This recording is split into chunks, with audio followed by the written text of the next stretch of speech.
This video will go through the general assembly process for the NordicTrack T series treadmill. Because of continuing product improvements, your assembly steps may not be identical to those shown. Please refer to your user's manual and any assembly updates that came with your particular treadmill if you have any questions to any assembly steps shown here. This video is intended to be a supplement to the directions in your user's manual. Assembly will require 2 persons. Assembly also requires the following tools: the included hex keys, 1 Phillips screwdriver, and 1 adjustable wrench. You may find it convenient to use a set of socket wrenches or ratcheting wrenches. To avoid damaging parts, do not use power tools. Place all parts in a cleared area and remove the packing materials. Do not dispose of the packing materials until you finish all assembly steps. Make sure the power cord is unplugged. Remove the tie securing the upright wire to the front of the base. Next, identify the right upright. Lay the right upright near the base. Tie the wire tie in the right upright securely around the end of the upright wire.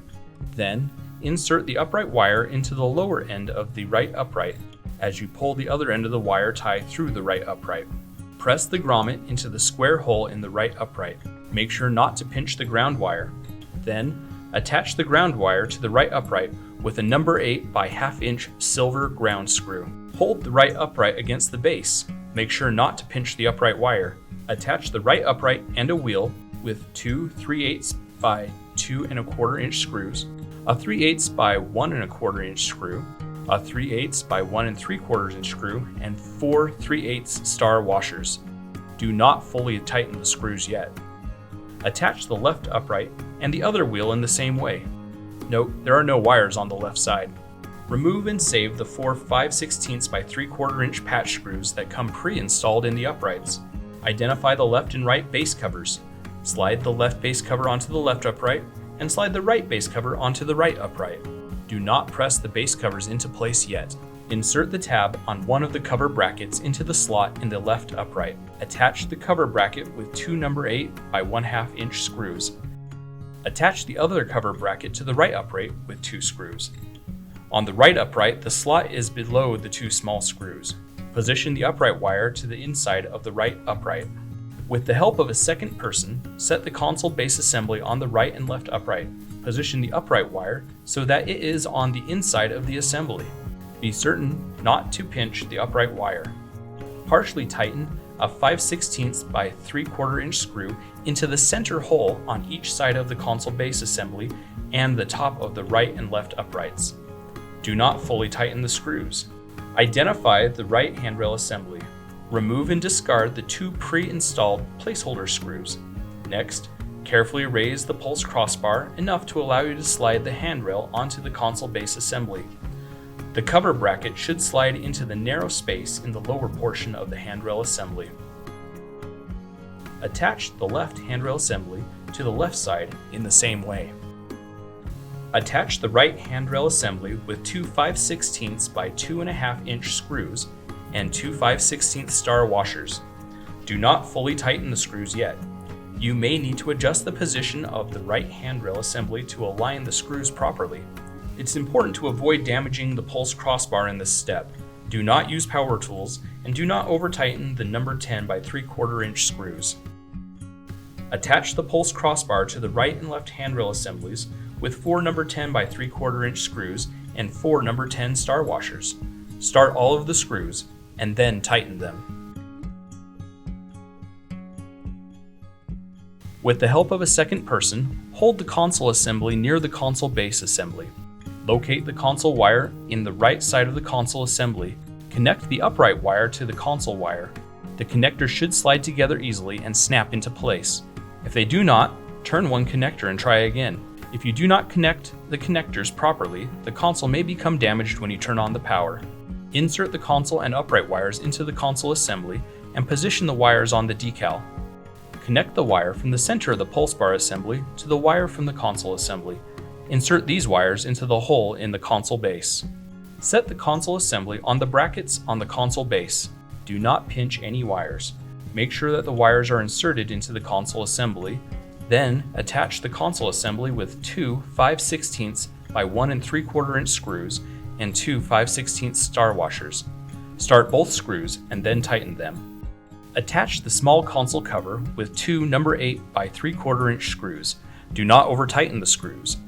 Note, use the outer two holes in the underside of the console base assembly. Tighten the 5/16 by 3/4 inch console base assembly screws in the center hole of the handrail assembly on top of the uprights that was left loose earlier in the assembly. Then tighten two number 8 by 3/4 inch screws into the handrail assembly in the location shown. Do not over-tighten the screws. Repeat these steps on the other side.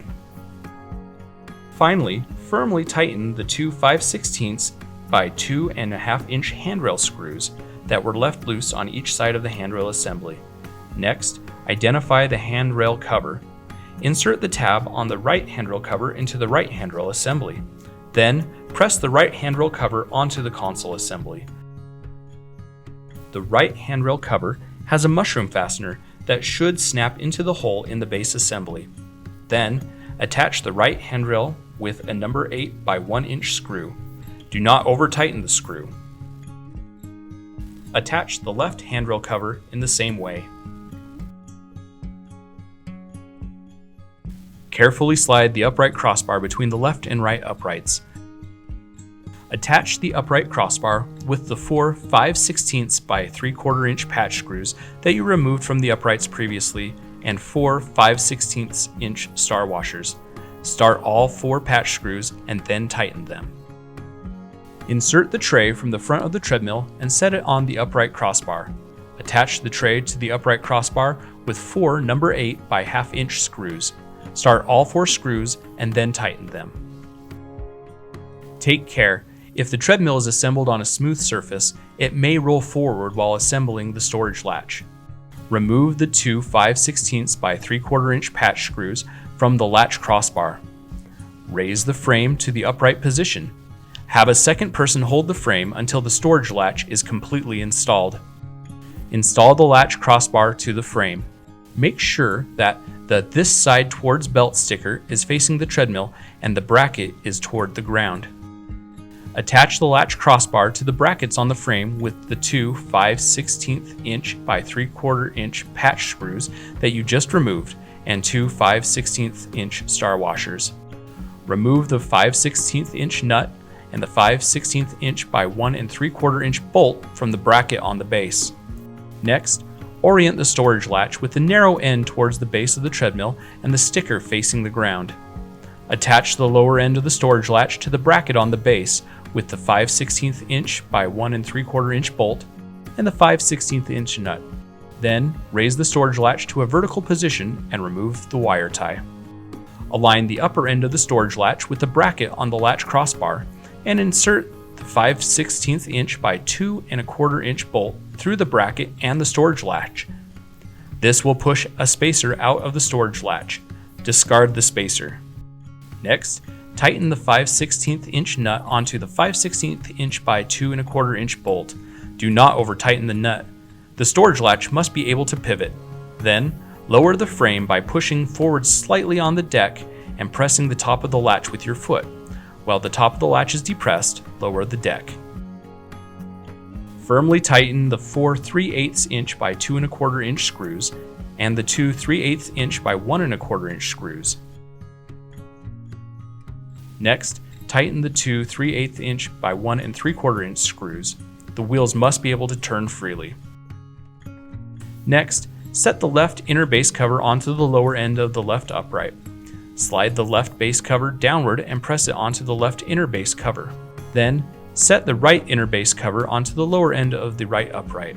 Slide the right base cover downward and press it onto the right inner base cover. After the treadmill is assembled, inspect it to make sure that it is assembled correctly and that it functions properly. Make sure that all the parts are properly tightened before you use the treadmill. Be sure to follow all important warnings, precautions, and instructions as described in the user's manual. Be sure to use the treadmill connected to a surge protector and place the treadmill on a floor mat to protect the treadmill and other property.